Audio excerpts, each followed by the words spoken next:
So these are your different issues of network layer. Now moving on to your first issue, that is store and forward packet switching. This is how your network environment is going to be implemented, where you'll be having two components in your network environment. One is called as carriers equipment. This is your carriers equipment. This oval shape is your carriers equipment.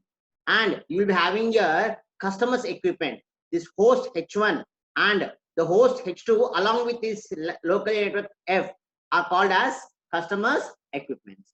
Now, exactly in your carriers equipment, you'll be having multiple routers which are connected to these links, which are directed leased links.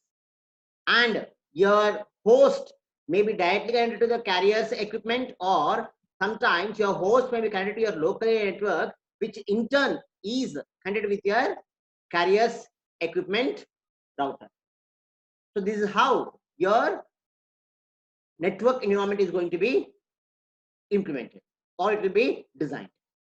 So what exactly is your store and forward packet switching?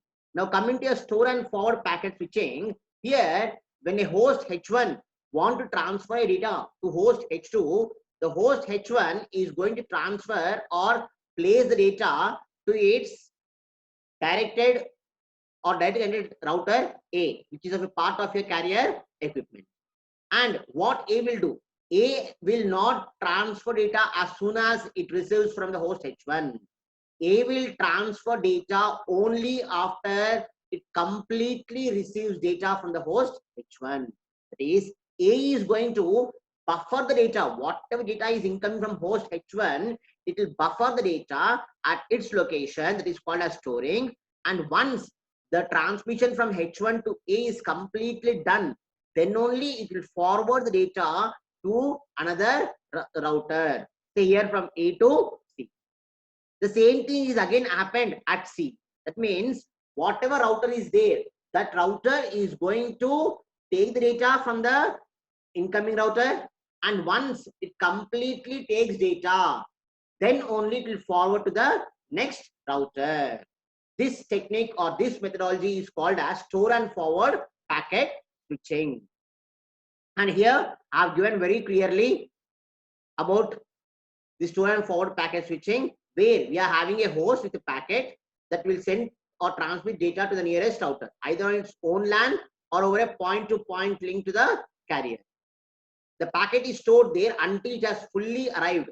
So what? So that the checksum can be verified. The main reason why it is storing data is once it accumulates all the data, then it will perform a error detection method, whether whatever data that is coming from the upcoming router or from another point is right or not, whether it is having errors or not. After performing the error detection using either checksum or CRC or any other error detection technique which you have learned in your earlier classes or which you have learned in your BSc, after that only, after completing your error checking process only, it will forward the data to the next destination or the next router. So then it forwards it to the next router along with the path until it reaches the destination port where it is delivered. This mechanism is called as store and forward packet switching. So here what happens means the process P1 in host H1 is going to place data over the router A, and then router A will first receive the complete data and then perform the error checking and then forward to the router C. Like this it will go on and then forward to the ultimate router called as F, where the data from process P1 of host H1 should be transmitted to process P2 of host H2.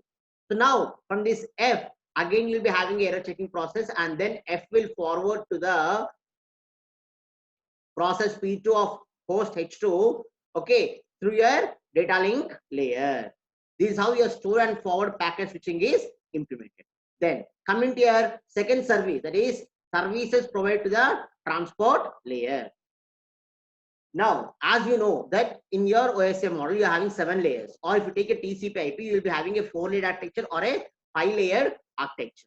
Now, coming to your OSI layer only, we have physical layer, data link layer, network layer, transport layer, session layer, presentation layer, and application layer.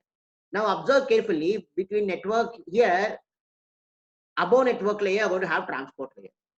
So whatever data is sent by the application layer will be coming from transport layer to network layer. So network layer should provide an interface so that transport layer can transfer the data to the network layer without any obstacles or hindrances. So there should be an interoperability between your network layer and transport layer. For that reason, the network layer will provide some services, some primitives to the transport layer. And transport layer using those primitives will transfer data or send data to the network layer. And whatever services are being designed by the network layer that are to be given to transport layer should be following some goals, or they should be being implemented using or keeping these three things in mind. The first and foremost thing is the services whatever network layer is providing should be independent of the router technology.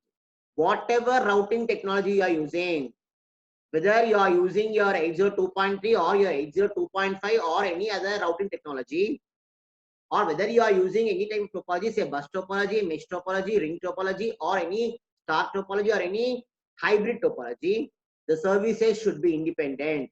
They should not be dependent. That means here, whatever services I'm having, I can't say that these services are only written for such type of routing technology or for such type of topology only. That is the first point to be considered. Then, second one, the transport layer should be shielded from the number, type, and topology of the routers present. Transport layer should never be known that how many routers are being used for transferring data from source to destination. What type of route is being used to transfer data from source to destination. So in our previous example, we have said, suppose I want to transfer data from Bhavan's College, Sanipuri to ECL Crossroads. I may employ any route. It is immaterial. Depending upon different metrics, I may employ. Suppose if I want to go fast within any traffic jam or within a signal point, then I may use a road through high tension. Or if I want to skip some cops or traffic police where I'm not wearing any helmet, then I may use again the same high tension road.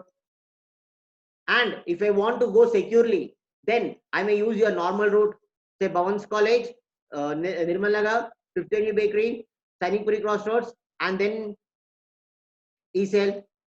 Or suppose if I want to go through Nirmal Crossroads because of some disturbance at 15 Bakery, then I may take another route, say Bhavan's College, Nirmal Crossroads, Sanipuri, Radhika, and then ECL. So you have multiple routes.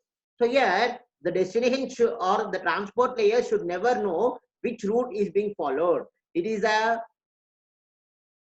functionality of network layer and it is completely hidden from the transport layer. Then the third point, the network addresses made available to the transport layer should use a uniform numbering plan. Your IP addressing or logical addressing will come into picture here, where we are going to assign each system a unique number, and that number you are going to make available to transport layer in some particular scenarios.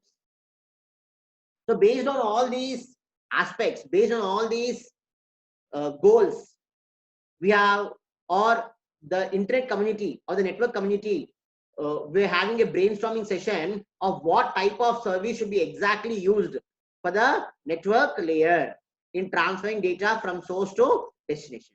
And here we have two types of services. The first type of service is your connection oriented service, and second type of service is your connectionless service. Depending upon the scenario, we may either go for your connectionless service or your connection oriented service. Say for example, if you are doing an online transaction, so you are purchasing, you are buying a, or you are booking a ticket, say for a movie, then there I am supposed to use a connection oriented service only, because I want reliable transfer data and I want the acknowledgement for the amount which I paid. Suppose I'm sending a mail or I'm sending a message, or I'm simply browsing the internet. There I may not require connection oriented service. I may require a quality of service, but not a connection oriented service. So depending upon the scenarios of the usage, either I may go for connection oriented service, or I may go for your connectionless service. So this is your second design issue.